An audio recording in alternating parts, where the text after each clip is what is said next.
I'd like to welcome you to this. I would like to welcome you to this video conference entitled Electric Vehicles 101. The presentation is recorded, and I invite you to ask your question at the end of the presentation. You can raise your hand using the reaction option at the bottom of your screen, or physically show your hand, but as will be a lot, if you raise the hand on the chat function, it will be easier. In order to improve our service, we will also invite you to evaluate this presentation by copying and clicking on the link that we will put on the chat function. Please fill it in as soon as possible after this session. So we have the pleasure and the privilege to introduce you to two presenters that are passionate about today's topic. Monsieur Sylvain Michaud, an optometrist in the region, has now retired since 2017, still a young man. After 38 years of practice, he held the positions of regional director and assistant with the AVEC, Association of Electric Vehicles of Quebec, in Outaouais. He offered a donation of $15,000 to the town of Montebello in 2015, and therefore became the first partner of the electric circuit for the first BRCC fast direct current terminal in Outaouais. And as he practiced with what he preaches, he has driven an electric car since 2014, a Nissan Leaf, and changed to Tesla Model 3 in 2018, and today he owns the all-new Tesla Model 3 2024. And I would like to introduce you as well you to Mr. Réjean Pleau, a specialist in technology and present management. He has worked in the private and public sector across the country for around 40 years. During the 10 years before his retirement in 2017, he was president of a company he founded and acted as an advisor to several federal ministries. Then he got involved as a volunteer in transport electrification. He was regional director of AVEC in Outaouais for 5 years.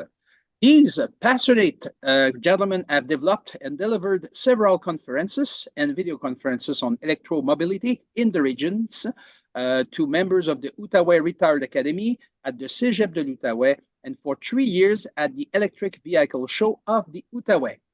Mr. Pleau and Michaud offer you today a basic presentation on electric vehicles, including types, statistics, residential and public charging station, financial benefits and incentive, environmental impact, and so on. So, à vous, messieurs. So, over to you for the presentation. Thank you very much. This is the first time that we're presenting this conference in English, so we're sort of going to wing it.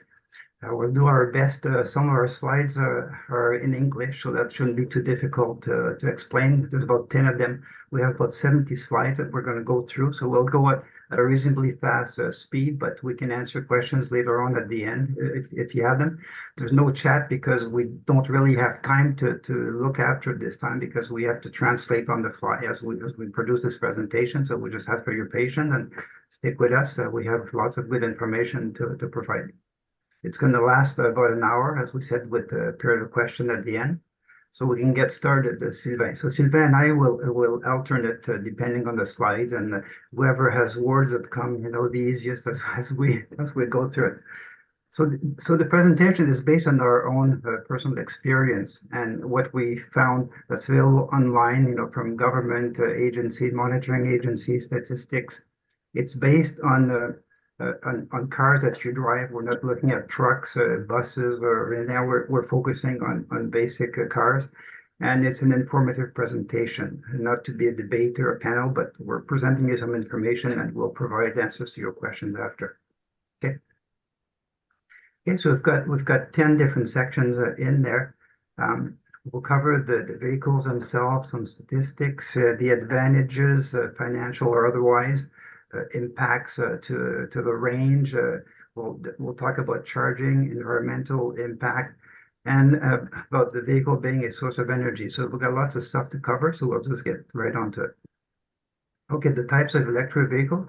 We've got really two types. One is the hybrid, plug-in hybrid, which is what we're showing here, which has typically 20 to 80 kilometers of range. It charges usually on 120 volt or 240 volt electricity. So typically at home or some public chargers. And it's the advantages is that they're lower cost. It costs less to drive it. We use them typically for proximity, for traveling, for regional traveling. If we want to stick with the electric part of the vehicle, because it has an electric motor which feeds the car, and it has a battery that provides the mileage that I just discussed. Okay. Réjean, est-ce que tu vois Ouais. tout l'écran en ce moment? Do you see all of it? C'est pas en entier, mais je le vois, c'est bien quand même. OK. Je sais pas C'est si tu parce peux que moi, j'ai les l'agrandir. fenêtres. J'ai les fenêtres. I have the windows of people on the right side blocking, so I'm not sure if that's your case. Maybe I can move to the left. I'm not sure I can move it to the left. No. But it's fine, even if it's not full Okay. page, I Puis, can see it I quite would well. maybe like to add at this point that oftentimes we're using this brochure, which is available in English, Roulon électrique. It's available. Maybe you want to say a few words on this or just at the Yeah, end. a lot of our information, example, the one on this page comes from that brochure. It's published every year, and the latest one was done in April, early April or March. So the information is quite current in there. We have links at the top of our page. So for us, we can go back to that page if we want to look at it. You'll have those links too. We provide them at the end of the presentation. So you can go and look at the brochure online if you want. And we can even provide the copies in English that can be distributed to your group on demand. Okay. Okay, so we have a few examples here of plug-in hybrids. The Volt's been around for a while. It's kind of disappearing slowly now because it's not being produced. The Toyota Prius, which is quite popular. We've got the Toyota RAV4, which came out a year ago, the Tucson plug-in, also quite recent. And we've got the Mitsubishi Outlander and the Cross Pacifica. So those are vehicles that you see on the roads already right now and that are quite popular. Okay. The second type is 100% electric vehicle. So this one, of course, there's no gas. It's just a electric motor and a battery, and the battery size depends on the vehicle that you buy. It provides a range from typically 100 to 600 or more kilometers. The range varies very much on the model. You can charge it at home on 120 volt if you want to, but it would be quite slow. You can get a charger at home, a 240 volt charger, which will speed that up quite a bit. We'll cover all of that a little later in the presentation. The nice thing about 100% electric vehicles is that they have very little entretien. How do you say that? Maintenance. Maintenance. The maintenance is quite low. There are quite a few items on the car or parts that exist on a gas car that don't exist on an electric car. So it's a lot cheaper to maintain. It's very quiet. It functions without vibration. And there's a good subsidies for 100% electric vehicles that are available from provincial and federal governments, especially in Quebec. I think most of you are from Quebec there, so that would apply. So here's a few examples. The Chevrolet Bolt, which has been around for quite a while, the Hyundai Kona EV. It's changed quite a bit even recently. We've got the Hyundai Ioniq, Tesla, the Volkswagen ID4, the Ford Lightning. We tried to put an example of different types of 100% electric vehicles there. So those are the main ones that you're going to see around. Okay. Statistics. Do you want to cover that one, Sylvain? Yeah, maybe. Okay.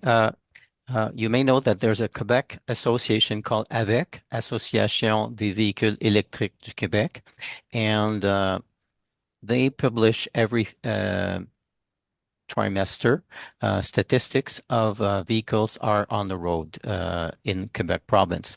So you can see here that as of December 31st, 2023, last one, those statistics were published, 252,000 vehicles were on the road in Quebec, and the ones you see with the white background are PHEV, so plug-in hybrids, and the other ones are full electric. So all the ones with the blue background are electric.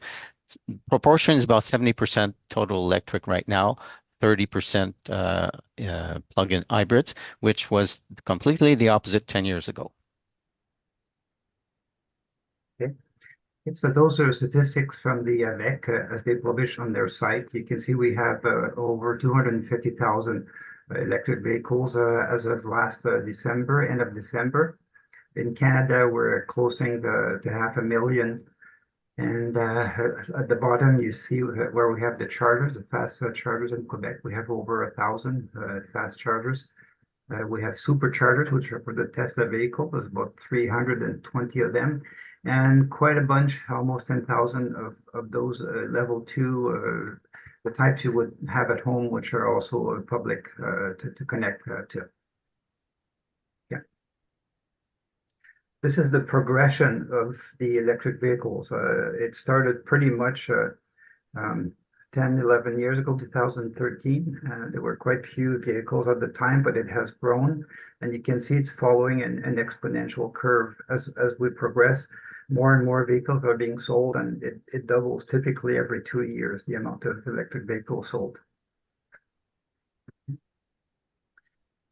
Quebec, as you may know, has a goal of reaching 3 million vehicles, 2.5 million vehicles by 2030.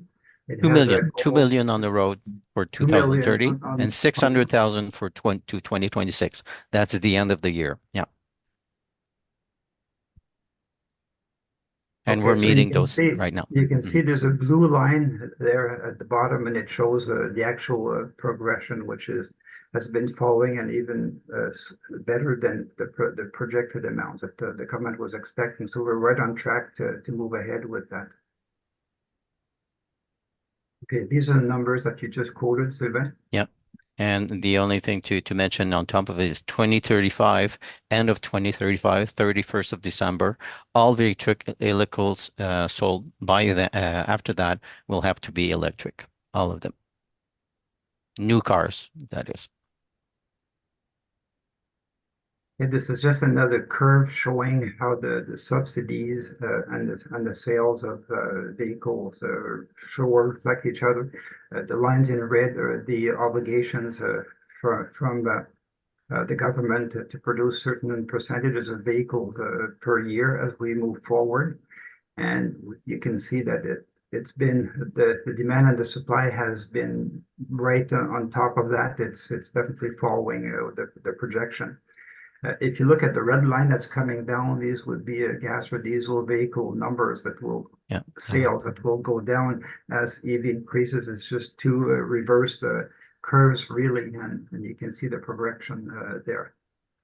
So those are namely called ZEV mandates. So those are the objectives of the law in Quebec of the amount of vehicles that have to be sold, new vehicles. So 26% by this year. 2029, 53% of vehicles sold will have to be totally electric. Okay, this shows the provinces and how they're moving ahead. Quebec is definitely one of the top sellers of electric vehicles, followed by British Columbia and Ontario. Where we have ZEV mandates in Quebec and British Columbia, the ratio is high. In Ontario, because they have such a high number of people, they still have quite a few electric vehicles that were sold last year. And the rest of Canada, well, very slow. Mm-hmm. This is the EV market share in Canada. Oh, the slide is in English. That's easy. So you can see that we're up to 13.3% as of end of last year. And so that's just the average of the market across all the provinces together. Here we went and got some slides from Statistics Canada. That's just another way of looking at the numbers. We have actual numbers there. We have actual percentage. These are yeah, vehicles sold, and it's the electric ones. And yeah, you can see Quebec is way ahead, followed by Ontario and followed by British Columbia. The other provinces are lagging behind, but with incentives, and if you look at the total number, 10.8% for the whole of Canada. For 2023. For 2023. All year, yeah. 23. Whereas if you have a breakdown here, Quebec was 18.6% for total year 2023 for 77,000 vehicles, whereas Ontario was 7.4% for 49, almost 50,000, but 7% because the population is much higher. We're 14.5 million in Ontario, 9 million in population in Quebec. And in BC, 20% of all sales in EV sales in that province in 2023. That's one car among five. Another way to see that. Yeah, it's just a table pretty much showing what we covered. It just shows the progression each year. Mm-hmm. And that was the second quarter of last year. So in the world, yeah, you have to realize that EV sales are very strong in some parts of the world. China, for example, or Norway. Norway. Some of the European countries are way ahead of Canada. So they're driving up the numbers. In this chart, you can see for every year what the progression has been, and it's upwards every time for every month of every year. And that's definitely the tendency for the world for electric EVs.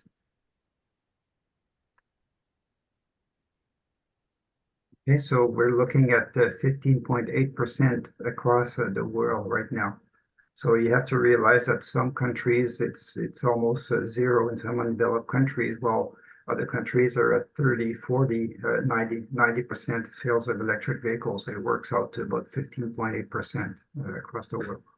Yeah, China, for example, is about 40% now. Yep. Mm-hmm. Okay, and here we have a chart that shows by country, and you can see Norway, which I quoted before, is at the top of the list, followed by Iceland, Sweden, Denmark. All of those nice progressive countries are really moving fast with EVs. China was at 29%. That was in 2022. They've increased to 40% now. They're going very fast electric vehicles. And Canada, we were at 9% at the time, but like we saw before, we're a little bit higher now. We're moving in the right direction, but not quite as fast as other countries. And USA is behind. Yeah. Okay, advantages. Okay, so this picture shows pretty much at a glance, where the costs are with different types of vehicle. So the gas one at the top shows that the price of okay, that's the répartition. Do you want to take that one, Sylvain? It's the share. Well, actually, what it shows is the first one here is a gas car, and this one is the plug-in hybrid and the full electric. The total cost of ownership is something you have to consider. A lot of people compare only the cost of entry when you buy the car, but actually with a gas car, it will cost you less originally for the initial cost, but for maintenance and energy, you're going to spend more. And if you go with full electric, you're going to spend more initially because the cost of a battery, even though it's been decreasing a lot over the last 10 years, it's still higher and it's not on par yet with gas cars. But the maintenance is a lot less and the cost of energy is less, especially here in Quebec. So you're looking at the total cost, which is less, and you're going to recover the difference over the next couple of years in savings in gas and maintenance. That's how it works, and we have more info about that coming up. That's an example. You want to go through that one, Réjean? Okay, so this compares a gas vehicle that does 9.3 liters per 100 kilometers with a price of gas of 175 per liter. I know it's a bit higher than that these days now. So the cost per kilometer is calculated there. and you end up with $16.25 to go 100 kilometers using a typical average gas car. If you do the same average calculation for an electric vehicle using the cost of electricity, we're using 20 kilowatt hour, which is higher than most average of electric cars. And you're using a price of electricity charging at home of 11 cents per kilowatt hour in Quebec. I know in Ontario after hours, it's pretty close to that if you charge after hours. So the cost works out to about 220 per 100 kilometers. So the ratio is 7 to 1 at the moment.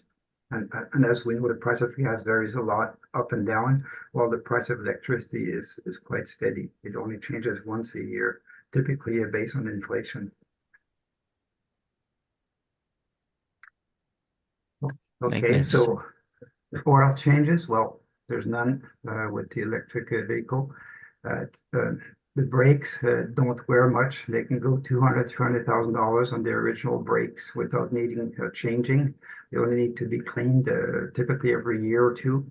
It's a much simpler mechanic.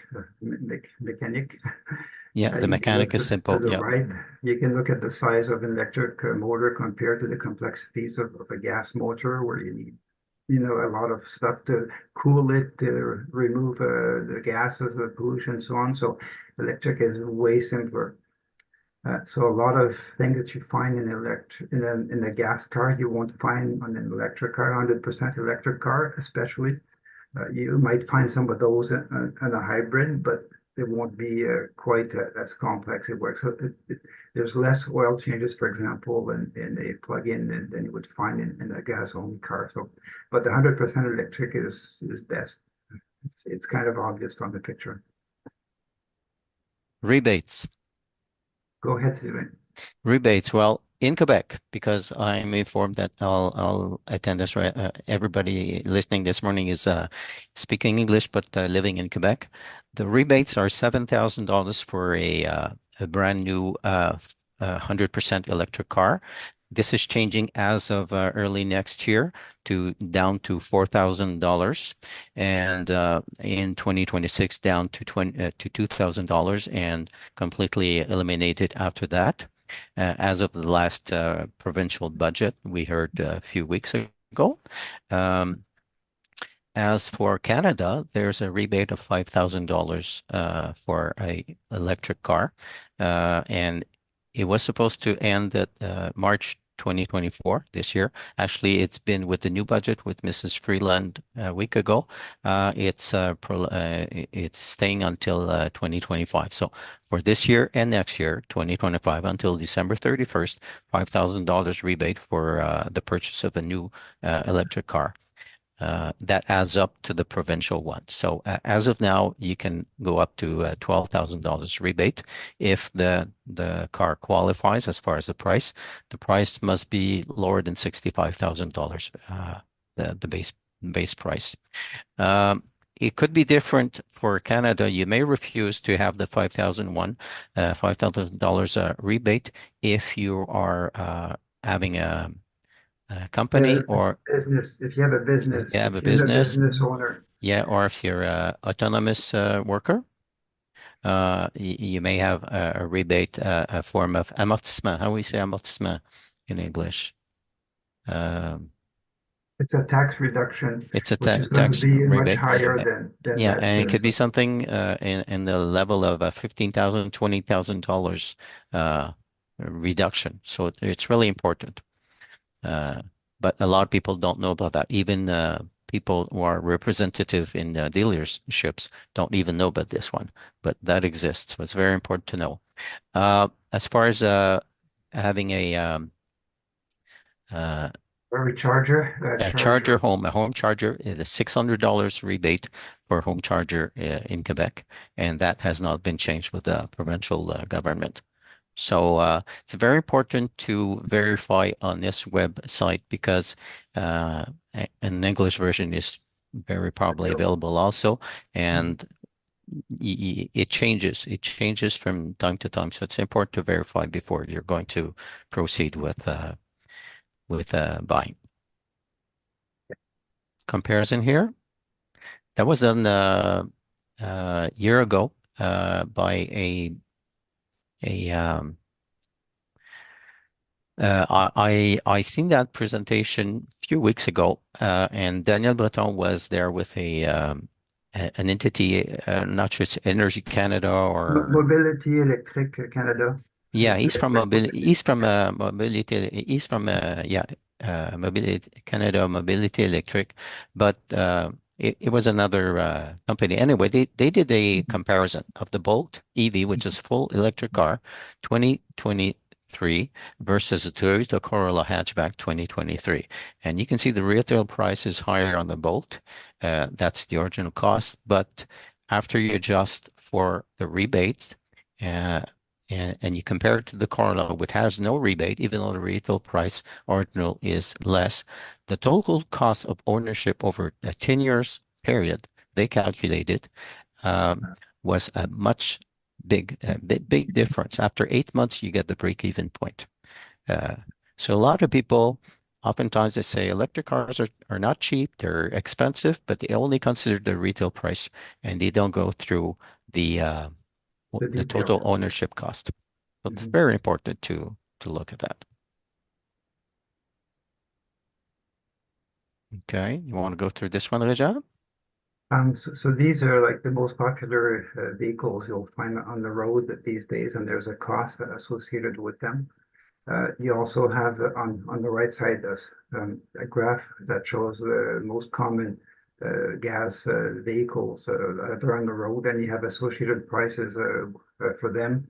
So when we take them, the most popular on each site, and we average the price and we compare it, you can see in the middle the difference is about $7,000 more for the electric vehicle. So that's what Sylvain was saying. It's a bit more expensive generally on average, but you recover that very quickly through gas and maintenance savings.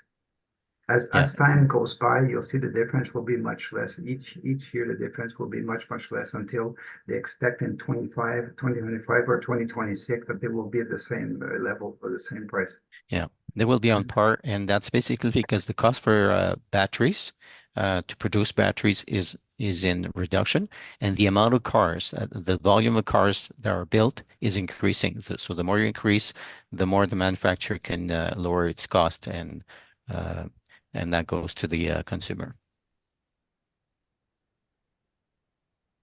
Okay, so we're looking at range here. So, a few years ago, obviously, the electric vehicle range was not very high, and that was problematic for a lot of reasons. It was not very practical, but today the numbers are quite different.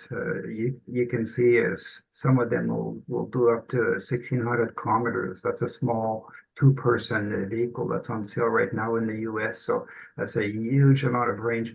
Lucid Air Cybertruck, they have 800-kilometer range. And I just worked down the list and I ordered them by distance so that they can cover by range. So you can see that most vehicles out there have 400 kilometers or more of range nowadays, which is makes them quite feasible to be used, not only for regional purposes, but also for long distance of traveling. And to the right, there's a bunch of models. Some of them have started coming out already since we produced the slide, and they do have lots of range. And that's where all of the constructors, all of the car makers are going. They're providing 100% electric vehicles with lots of range, which is why, as we said earlier, that hybrid electric or plug-in are not as popular because we can get all the range now with 100% electric. Impact on range. I mean, this is kind of the same for gas or electric car, but it's more important for electric vehicle. The temperature has a huge impact, of course. If it's cold, it's going to be harder to move the car. The wind's going to be pushing harder because the air is dense. If you're going up a hill, it's going to take a lot more energy. The big difference here is if you're going uphill, you're obviously going to have to come back down. And when you do with an electric car, you're going to recover most of the energy you used to go up the hill with this regenerative braking. While with a gas car, you'll spend the gas going up and you won't recover anything going down. You're just going to waste your brakes, to stop the vehicle from going too fast. The style of driving, of course, if you drive nice and smooth, you're going to get more distance. If you use the heating or cooling in the car, that has impact. It has more on the electric vehicle because the heat has to come from the battery. It's not coming from a motor that's running hot and from which you're extracting energy, like in a gas car. The cooling takes less energy than it does for heating. So the difference will be less in the summertime. If you have an electric car and you're using the air conditioning, you're not going to see much difference on your range. But in the winter, you will if it's very, very cold. The tires also have an impact because they create friction. So you'd always have to make sure to use summer tires if you're in the summer, not to waste any kilometers because you have still winter tires. What you're bringing with you, more people, luggage or whatever, will have an impact. Don't expect your car, electric or gas, to cover the same distance if it's loaded with people or stuff. So those are the impacts. Okay, the chargers. You've got essentially three types of levels of charger. You can connect at home. All electric vehicles allow you to connect on a 120 volt connection, but it's very, very slow because you're using only a little bit of energy. Is it a kilowatt, Sylvain? You have the exact, but Well, we have the actually, numbers there. You can only charge 8 kilometers per hour. So you're not going to be charging a 600-kilometer car in an hour. It's going to take days. If you're using a level 2 charger, you can have one installed at home or you can be using one on the road. You're gaining between 40 and 45 kilometers per hour. So that's much better, at least to get you where you want to go. But if you're traveling really far, you don't want to be connecting to a level 2 charger. You want to be level 3. So level 3 chargers, as you can see the pictures on the right here, those are the big ones. They're almost like a gas pump, in size, except for Tesla. Tesla is a bit smaller, but the other makers of chargers, public chargers, they have big boxes. You can see them from the distance, and they will charge your car much faster, between 350 to 1700 kilometers per hour. So it means that typically you'll spend minutes at the charger instead of spending hours, and that's what you want to be doing when you're traveling the distance. Where do you find those chargers? More and more you're starting to see as you're driving on the road, you have the road signs. You're starting to see these little icons, which are electric car charging or icons. You're starting to see them on those panels where they have them right off the ramp.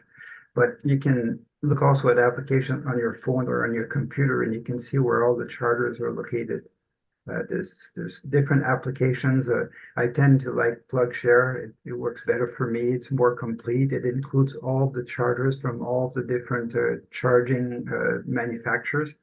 The Circuit Electrique tends to focus on the ones which are installed by the Circuit Electrique. And each of those applications have different functionality. Some of them allow you to see where the chargers are. So others give you more information. Is it occupied or is it not? What type of services are around the charger that you can access while you're charging? There's a lot of information. The icons are just the beginning of the tip of the iceberg. When you click on the icons, you get a lot more information about the chargers, the types they are, what you can connect to. So this chart of application even shows you the kind of charger that you will see based on the icon size, color, the form, all that stuff. Yeah, the shape. Oh. Did you want to add more, Sylvain? No, it's fine. Okay, so we saw three. Those are the three mains: one, Circuit Electrique, PlugShare, and Charge Hub. Okay, so we're moving into the environmental impact right now. I don't think this chart will be a surprise to anyone, but it's quite obvious that during the last few years, the amount of CO2 in the air has gone up drastically since the industrial age, where we've almost doubled the concentration of CO2 in the air during that time. And that's a big issue, and we keep hearing it all the time.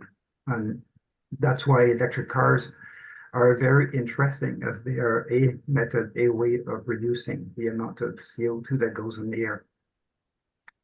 This chart just shows that there's a direct correlation between financial crises where people don't drive as much and the amount of CO2, or when we had the COVID where everybody stopped really traveling and stayed at home, we saw a big impact on the CO2, which dropped during those times. So there's a direct correlation between transportation emissions and what we're seeing with the CO2 in the air.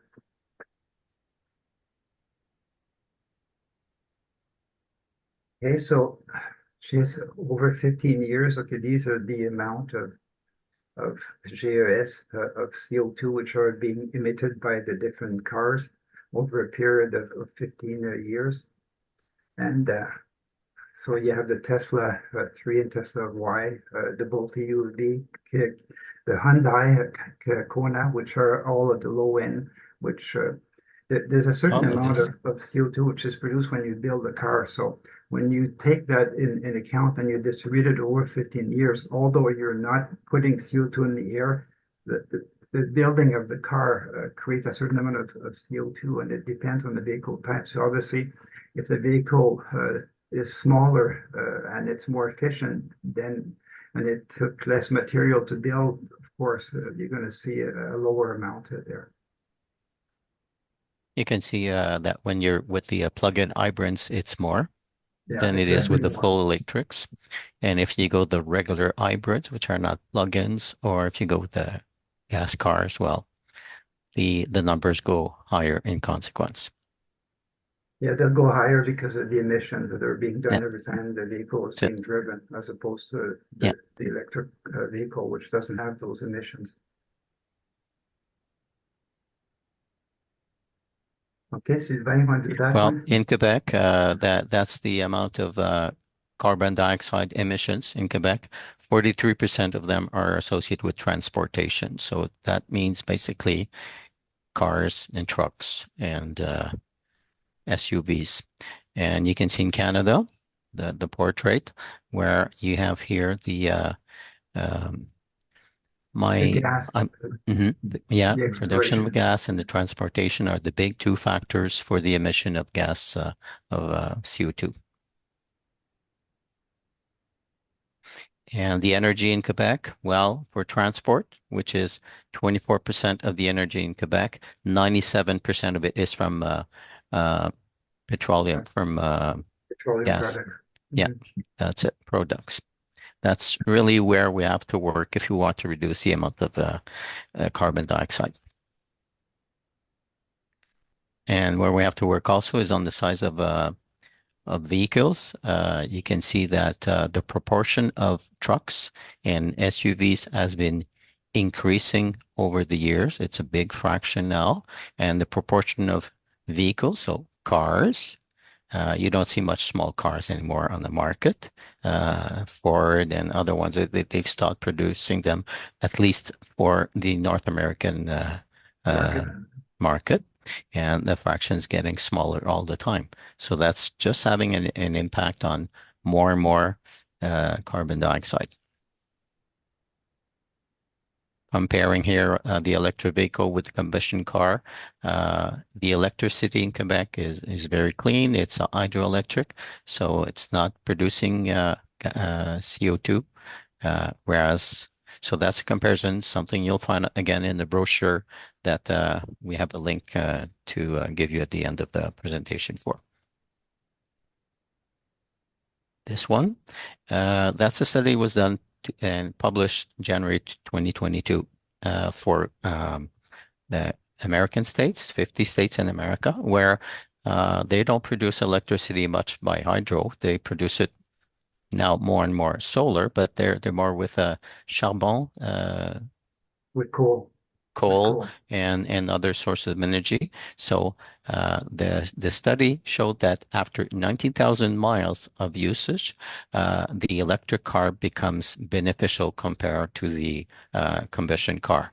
And why is that? It's because it takes more, as Réjean told us earlier, it takes more carbon dioxide. There's more production of carbon dioxide to produce an electric car just for going for the minerals and for all our the production. So it takes an average 90,000 miles. That's an average for all states in the United States to reach the point where you start being beneficial. It's yeah, to be on par. If you're here in Quebec, where it's hydroelectricity, much faster than that. So 90,000 miles would be 30,000 kilometers. In Quebec, we're around 16, 17,000 kilometers needed to be on par. And beyond that, it's a gain having electric car. And electric cars are keeping in good shape also. You look at electric cars, they have 200,000 kilometers, 300,000, and you look at them, they look in very good shape. Whereas a gas car, beyond that time, it really has been, many parts have been replaced, and it's getting towards the end of use. You want to go through that one, Réjean? Yeah, the batteries. That's one thing that keeps coming up all the time. Yeah, but the batteries, the problem and so on. What you have to know about batteries is they have more than one life. They have the use of them in their vehicles and in the cars and so on. Then they can be used as a stationary battery to provide the backup energy for buildings, and it's already being done a fair amount. And then in the end, they're recyclable, and they can be recycled up to 98%. I know it says 95 there, but I look at the more current statistics, and some types of batteries, they can recycle to 98%. So first, it can be used for 10 to 15 years in the car, and longer if you want, because it just depends on how much it's rated by that time. Then it goes into a second use, into building, that sort of stuff. And then eventually, 25, 30 years later, it gets recycled and it gets reused again. So this is very nice in terms of the environment compared to something that gets used all the time, that you have to dig out of the ground and produces CO2 in the air. There's a huge difference between the world of gas, car, of petroleum, and of course of electricity. Okay, this is another slide that we put up because another question or something you might actually have seen in the news that, yeah, but those electric vehicles, they weigh so much, they're destroying our streets. We have to pave more often. It's going to cost us more to have those electric cars on the road. Well, in reality, if you take a moment and if you look at all the vehicles that are on the road these days, electric and gas, the most common ones, and if you do an average of the weight of these cars, it actually works out that the electric vehicles weigh less than the gas cars that are on the road. So proportionally. So that's kind of an invalid argument that you see coming up once in a while through the media or through some anti-EV propaganda, but at this point it's not true. Of course, some of them are very heavy. If I look at my own car, it's 5,400 pounds. So it is a heavy car, but there are many vehicle types out there. Some of them weight less than that. And there's a lot of trucks and there's a lot of SUVs, gas, that have a lot more weight than my car has. And that's what, adds to the total. So these numbers are quite revealing. We were very surprised when we did the calculation, when we saw that. We didn't expect it to be that way. We expected it to be the other way, but it turns out that this is the way it is. What's important to add here is that I've done the study to get all of this information. It was quite tedious. And why have we chosen Ford F-150 and Sierra and Silverado and Dodge Ram? Well, that's because they're on the road. We start with the statistics of the most sold vehicles in 2022, according to Protégez-vous, which is a consumer publication, and that's the story. You just open your eyes and look at what vehicles are on the road, and you'll see a lot of trucks, and a lot of big SUVs. So that's why we pick those, and those are harmful to the roads also, are they not?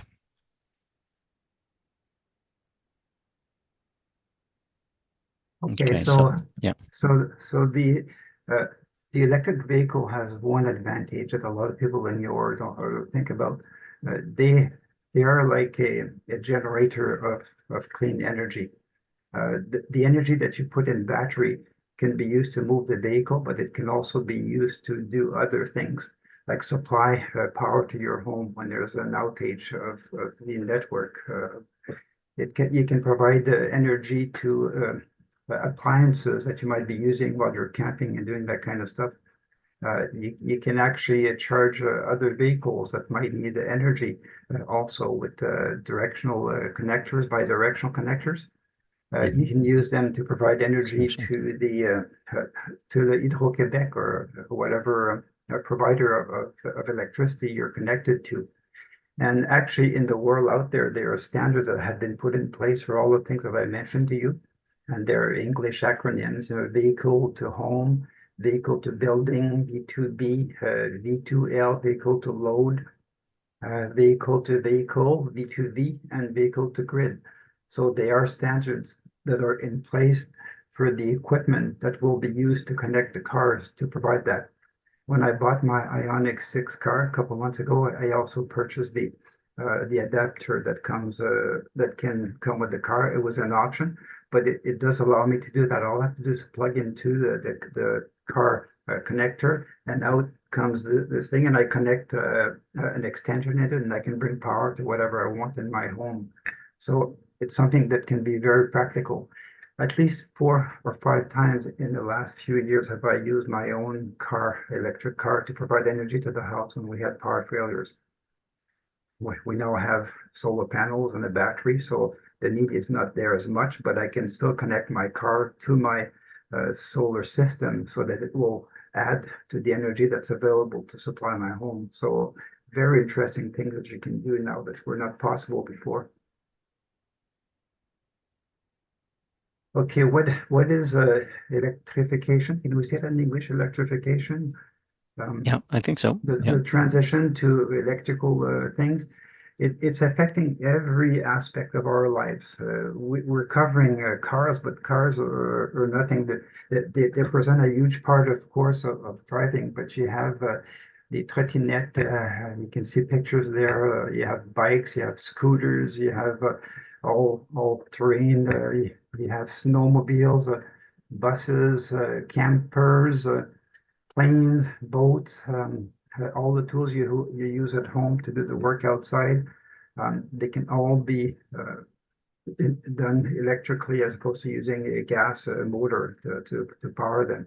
And that's where the world is going very, very fast. More and more, I'm sure you're seeing it when you go to the store that you can buy those snow blowers and those tonders, those grass cutters, lawnmowers that they come in electrical with batteries, and some have one battery, some have double batteries with spare batteries. So the world is going there very fast, not just the car, but everything else also. Pictures that you took, Sylvain, but on Spark Street last fall, and yeah, different pictures of different vehicles. Yeah, say you have a snowmobile here, you have a truck, and you have a boat, and that's a bus you'll have with the STO, Société de Transport de l'Outaouais. Those buses are coming in 2025, next year. The first 2 buses will be full electric, and more to come in the years after. Okay, so demand for electric vehicles is higher normally than availability, and that's why there's the waiting time to get them. But that changes. It was especially true during COVID, but it's getting better over the time. We now have a federal ZEV mandate since early 2024. That adds up to the one we have provincially in Quebec since 2018. And wherever there's a ZEV mandate, the suppliers will send their vehicles to those markets because they don't want to pay the big penalties if they don't offer the minimum required. And as you've seen on the ZEV mandate in Quebec, on the chart or the graphic we showed you earlier, it's increasing every year from starting next year. It's increasing very rapidly every year until 2035. And same in Canada. This is another Now, why topic. battery? Why not hydrogen? Eh? Yeah, this is something that comes up a lot. Some people are really trying to get on to the hydrogen bandwagon, as I would call it, which is being promoted by some interest out there. I mean, we looked at this. We spoke to experts in the area, experts in physics, chemistry, and so on. And we've collected information about how it works when you use hydrogen versus gas or electricity. So there are some points to consider when you use hydrogen. The first one is that most of it comes from a fracked gas. Only a small percentage of clean hydrogen is actually available in the world, in Quebec and wherever. I know it's increasing, but it's still a very small portion. And it's a lot cheaper to buy it when it comes from gas than it is through electrolysis. So the tendency is always to go for the cheap gas, which is the polluting gas. So that's a problem for hydrogen starting. Hydrolysis, which is the second method to obtain hydrogen, is very inefficient. It's 3 times less inefficient than just using the electricity directly in the battery and providing it to the vehicle. So right off the bat, it means if all cars were using hydrogen, you would need 3 times more energy to make them run the same distance in the country or in the province. Another one is cost. A fast charger is not that expensive compared to a hydrogen station. The ratio is about 75. Hydrogen stations can cost millions, $1, $2, or $3 million. We only have 3 in Quebec. 2 of them are functional. The third one is not, and they were very expensive. The hydrogen vehicles themselves are not admissible to subsidies because they're too expensive. You look at Neowise or the one that Nexo, I think that Hyundai is producing. They're expensive to start off, so that's a negative point. The cost of using them is also problematic. It's about 5 times less to drive an electric vehicle than it is to use hydrogen for the same distance, because hydrogen is sold by the pound, and you can go so far with so many pounds, and when you work out the numbers, it's a lot cheaper to use an electric vehicle. Hydrogen is about the same as gas, if not more, probably even more than it is to buy gas. So just think about the price of gas right now. Just think of what it would cost to fill your hydrogen vehicle. And you cannot fill like it I said, home. there's what's that? You cannot fill it at home, like Yeah, that's for sure. And we're going to find a station. Mhm. So next thing is that hydrogen is a very explosive gas. That may not seem like much of an item or an issue, but it is really. We all remember what happened in the past with explosions. We know that last year a hydrogen station blew up. They had to clear the city for, I don't know, half a kilometer around the station because of that. Yeah, you have to transport it from one place to another. You have to put it in trucks. If there's a problem, if there's an accident, because it's extremely explosive, then the results can be catastrophic. So imagine having one of those trucks or 2 of them in an accident in the Tunnel La Fontaine in Montreal blow up. There's no more tunnel. It's done. It's finished. So there's a big risk there, and it's worth mentioning. Okay. Charging a vehicle compared to hydrogen, there used to be a big difference. For a while, that was one of the selling points for hydrogen, that it was fast to fill up, but it's not that fast. It takes 5, 10, 15 minutes sometimes, depending on the reservoir and the pressure in the reservoir that fills the tank. And the fact that EVs are now charging much faster than they were a few years ago, they're starting to be almost as fast as filling with a hydrogen. So again, as time moves forward, we can see that there's less and less interest to go to a hydrogen world. And it's being felt in the world, in the market. You see, what's being sold, how many electric vehicles are being sold worldwide. We're talking about 17 million for this coming year.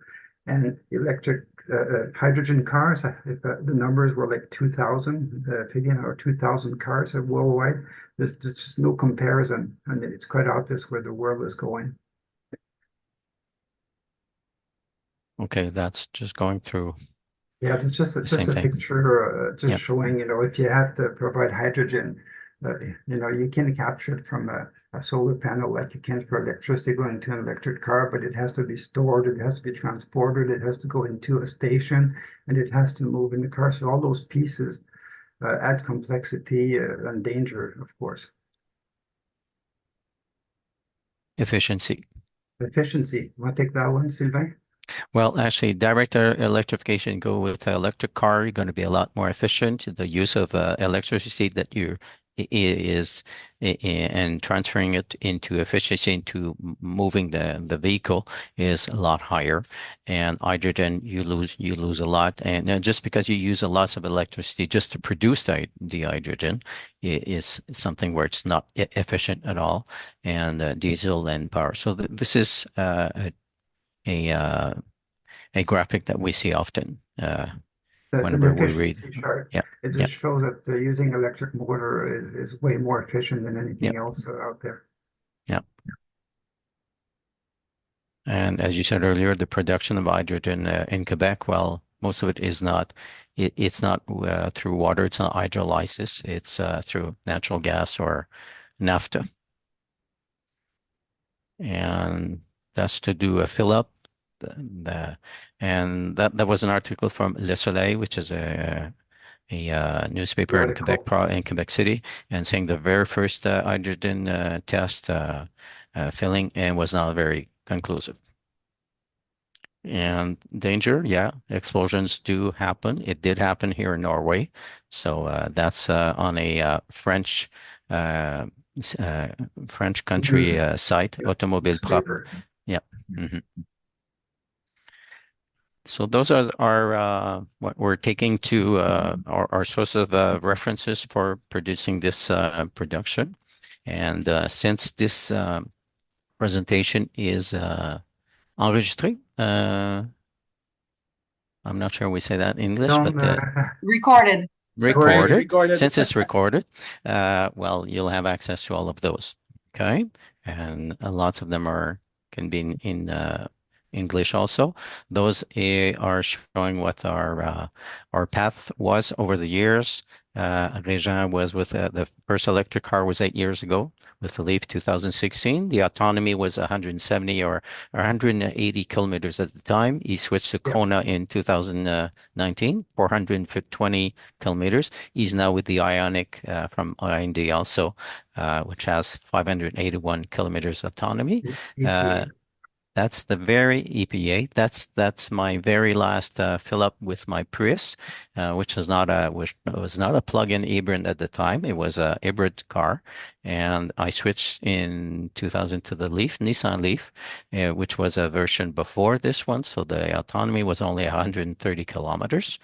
Was suiting my needs because my wife had a gas car at the time, so the combination of both cars was fine. But by the time we reached 2018, I switched to the Tesla 3, which had 500 kilometers autonomy. That was the very first one available in Quebec province. At the time, my wife switched to the Leaf, and she got rid of the gas car. So we've been full electric for 6 years. And as a month ago, I switched to the very new Tesla 3, which has been revamped.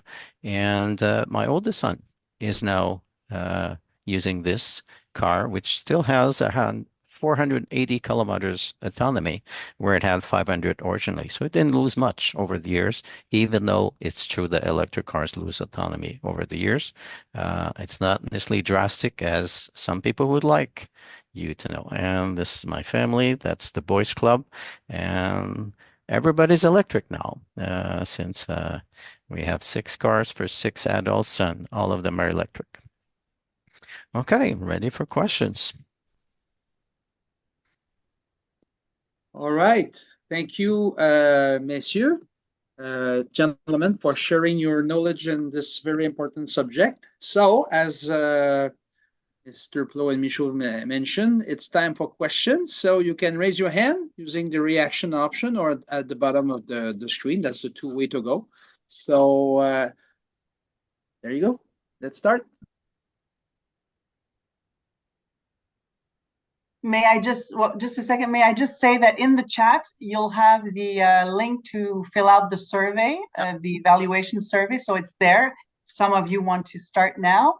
And also there's the link to the address on our website, Outaouais Web Branch website, where you can access the video conference once we put it up, okay? So go ahead with the questions. Patricia, I have a question. I'm thinking of buying a plug-in hybrid. I'm wondering if it remains unplugged for weeks or months at a time. Does that affect the longevity of the battery? I can answer that. Typically, with lithium-ion batteries, they don't like to be plugged to 100% and left alone for a long time. They need to be used shortly after they're plugged if they're full. So if you're going to leave it unused for a long time, you could just make sure that your battery sits between 50 and 60% where it's more comfortable. So there will be no impact on longevity. I'll explain my particular situation. We spend the winter in Florida. We drive down. I have a plug-in. I have a plug-in available here in my condo in Gatsville. But in Florida, I don't have direct access to a barn. So the car could go days or weeks. I mean, I could always take it to a public, charge station and get it charged. But I'm just wondering, the frequency maybe would be of charging would be an issue. Well, I think I've answered that. The risk is really that of leaving it at 100% and not use. What you might want to do is you might want to protect the battery. Depending on which car you have, it probably protects the batteries when the temperature goes down a certain amount. Maybe you want to talk about that, Sylvain? Yeah, well, I'd like to know, Mr. Saint-Jean, what's your model exactly, and what's the autonomy? I haven't purchased it yet, but I'm thinking of buying a Tucson hybrid, pluggable hybrid. Okay, and do you know what the amount of the autonomy full electric is? Is it 40 kilometers? Is it 60? Is it approximately? I think it's about 40 or 50 their range is all about that much normally. Yeah, Sylvain, my brother has one, so yeah, so it's about that 50 to 60. Okay. So if you go on a public charger, I feel if you go on a 240, which is level 2, like we discussed, I think you're going to get that range within probably 2 hours or so. So you're not going to spend 6 or 12 hours in front of a charger. So it could be getting at a charger where it's near a grocery or something you could do in the meantime. But on a long trip down to Florida, well, it's about 2,600 kilometers. Yeah, I don't mean for doing the trip, but I mean by the time you're there, when you are there. Yeah, exactly. But rather than not using or not charging it at all there, I'm sure there are chargers level 2 chargers. I wouldn't have to stop to charge it en route. No. Normally with the plug-in, you're not going to, especially you don't have much autonomy with it. You have 40, 50, so there's no point doing that. Okay, so it would be best to charge it every once in a while, I don't know. My only question is why do you consider going with a plug-in hybrid rather than a full electric? Because I don't feel comfortable stopping at charging stations and wasting time en route, where I might have to, the availability of a charging station may be in question, and the time needed to charge the car en route. You think it's going to be long to be on a quick charger? I drive a Tesla, and I'm sure you've seen probably that in Journal de Montréal recently. A couple of retired persons, and they're about 70 years old, and they went to Florida with their Tesla, and they were charging and waiting 20, 30 minutes each stop. And so it was not really an issue. Just go to the washroom and just do some uh, exercise to and basically, we're not talking about hours here when you're doing long trips. If you go with DC fast charger, which are not on the Tesla network, which are not supercharger, you're still going to get quick charging also. But I understand those other networks are not that reliable, but that changes because Tesla has opened its network, supercharger network, to other cars and other brands, and that's making the access more easy. They have about 10 chargers per site as an average, so waiting is not also an issue. And they have 25,000 chargers in North America.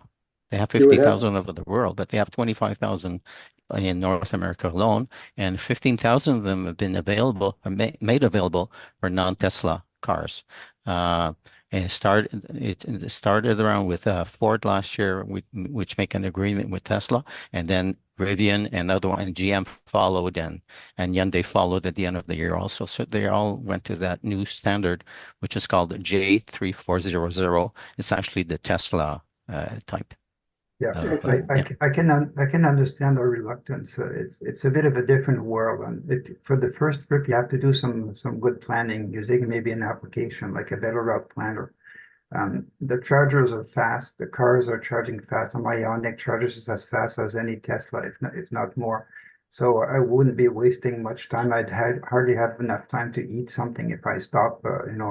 If I synchronize my stops with leg stretching breaks or eating breaks. So it's not an issue like it would have been years ago, but I think it's more a matter of preference than anything else for people. As time goes by, it's probably going to be easier just to get 100% electric car, because there'll be way many more charging stations than there are even gas stations out there. That's where the world is going. Those people who have a good electric car with lots of range, they'd have no issue. They wouldn't even think about it for a second to drive down to Florida or across the country with their car, because they know it's not going to be a problem. Okay, Réjean and Sylvain, we'll move on. We've got 3 more questions, hand raised, and we're passing the time. So thank you, everyone, for staying. It's very interesting. So we'll go to Mr. Roger Nolan. I think you were the next one, and then Michael, and then Peter Sutherland. Okay? Okay, my first question is regarding the phasing out of fossil fuel. Like there's a date, 2029 or 2035, and then to electrification. Like, would a hybrid still be considered okay at that point? Like if you bought a hybrid at that point? Do you mean in Quebec province? Yes. Well, okay, in Quebec province, what the government said is by the end of 2035, December 31st, all new car sales need to be electric, and that includes, when you say electric, plug-in hybrids plus full electric. It's both. Yeah. And I was wondering about Norway. I saw Norway was leading in terms of like electric cars and all that. And I consider Norway similar to Canada. We've got cold and all that kind of stuff. And then, so which car has proven itself best in Norway? I noticed Volvo had one there. There's a Volvo something that showed up on one of the slides there. Anyway, I'm not sure. I'm not sure which car, but you'd see a lot of Teslas down there, because Tesla is a bear amount. Tesla only produce 100% electric cars. They don't produce anything else. They don't produce hybrids. And their goal is not for 2035 to get full electric. It's 2025. So that's next year. Right. And right now they're 90%. The Volvo was a EX90. Okay, yes. You'll find that in Europe that they have a lot more variety of electric cars available than we do. Some of the Chinese cars are making a lot of inroads into Europe for sure, and there are a lot of European manufacturers that have models, and even legacy manufacturers across the world that have more electric models in Europe than we do here. So you'd find all of them out there for sure, and like the Tesla and the one with the high range would be the ones you would probably find the most. Yeah. I had one more comment, and it's regarding hydrogen. On your slides and all that, you had that hydrogen came from gas and stuff like that. But there's also the possibility of a new form of production of electricity. Like, for example, I heard at one point that Angaba Bay was being considered for producing electricity, in which case, if you produce electricity, you can save on transmission lines and all that, and then just create fuel cells and export fuel cells. So that might change the picture in terms of like whether a hydrogen like electricity derived from hydrogen would at one point come back into the picture. So well, it may come back in the picture, but there will always be limit to the usage. Even if you were able to produce it the way you say in a very new fashion, it would not stop all the other problems that I listed. There were 7 or 8 problems, maybe cost and so on, and efficiency. That will always remain. So it's pretty much clear now to specialists that the hydrogen is not going to be part of cars or electric cars. But it has other usage. It can be for industrial purposes. It can be to heat furnaces and do all kinds of stuff. So you'll find it more there than you will find it in transportation, definitely. Well, I know buses and large transport trucks and things like that in Europe, I think, are using hydrogen fuel cells. Yeah, so some are starting. I'm quite aware of that. Yeah, like I say, it's going to be limited. Anyway, I'm finished. So, Yeah. Could we no move, problem. It's a good could point. we move to the next question, please? Michael, Yeah. are you available to ask your questions? Yes, I am. I have a question and I have a statement as well. We saw some of the rates for usage of electric vehicles in Canada, and one statement I saw an article, I think it was I believe in the National Post last week, where up north in the Yukon and Northwest Territories, they have quite a few sales up there, and we were always talking about cold weather impacting the EV sales and EV autonomy. But their sales are through the roof for per capita. They're very high, comparable to our own. So if they're happy with electric vehicles in the winter, why can't we be? That's number one. Number two, I have a question specifically. We bought a Bolt last January and are extremely happy with it.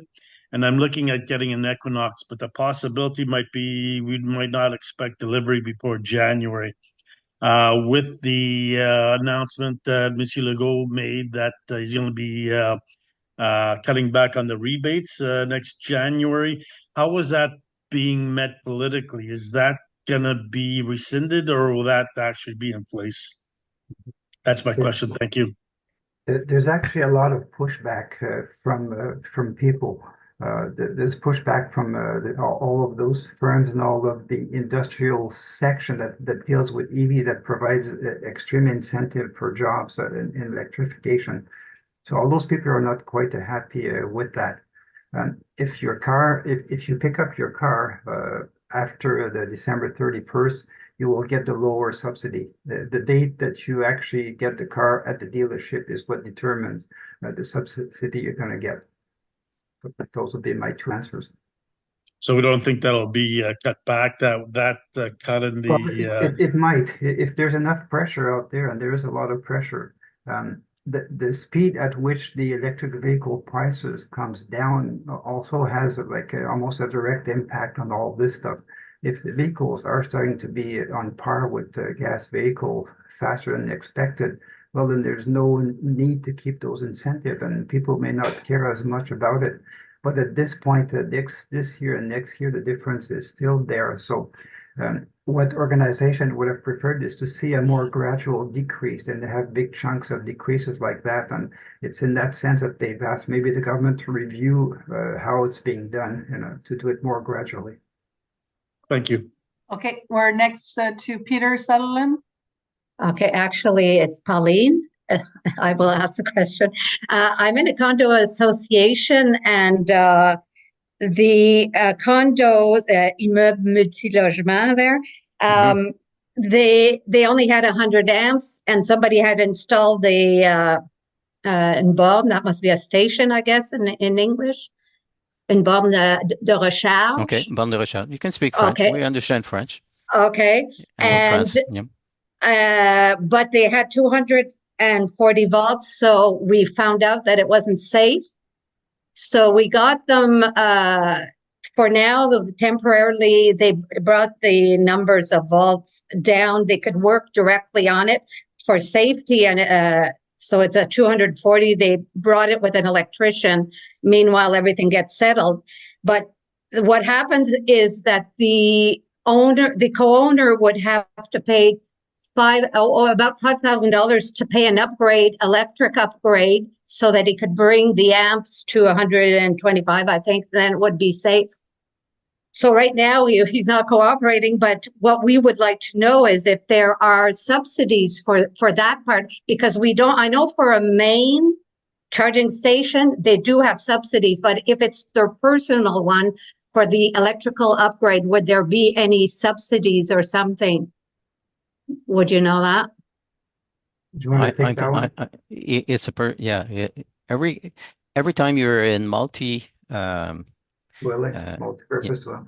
Yeah, or on a condo, every situation is special. It's particular, and that's why it has to be verified by an electrician and so. But I would refer in your case to the link we have that we have in our presentation for the subsidies, or that brochure, which I can show you here. Maybe I'm not sure if you can see that. Okay, that's the English version. That's roulant électrique. In French, it's like this. Okay, those will be made available. I was wondering, that brochure, is it electronic somewhere on the web? Yes, it's available on PDF. Yeah. Would you be able to put the link in the chat? I think the link isn't. Is it? Réjean, is the link in our presentation? I don't remember for such, but could you put it in the chat, you think? If you have it at hand. If I can find it, okay. It should be in there. I just want to add something before I forget. For condos and apartments, there are organizations, companies out there who specialize in that kind of work. They can work with your board to determine the best way to provide chargers to the tenants or to the owners of those condos. They have innovative solutions, which might be surprising, but the best thing to do is to get the person responsible for your condo to have a company that specializes in this kind of work come in and analyze the situation there and to provide proposed solutions for that, which might not be just for one tenant, but for multiple tenants. Sometimes it's better just to do that way, to plan it out, because that's where it's going, and not only that tenant, but many others will be requiring power for their vehicles too in the future. So it's well worth to plan ahead with a specialist. Okay, thank you. What I may suggest here is that if you can make our address, our email address available to you, the Mrs. co-owner. Yeah. And we can guide you, because we know electricians, they were with us for a presentation we did at the auto show 2 weeks ago.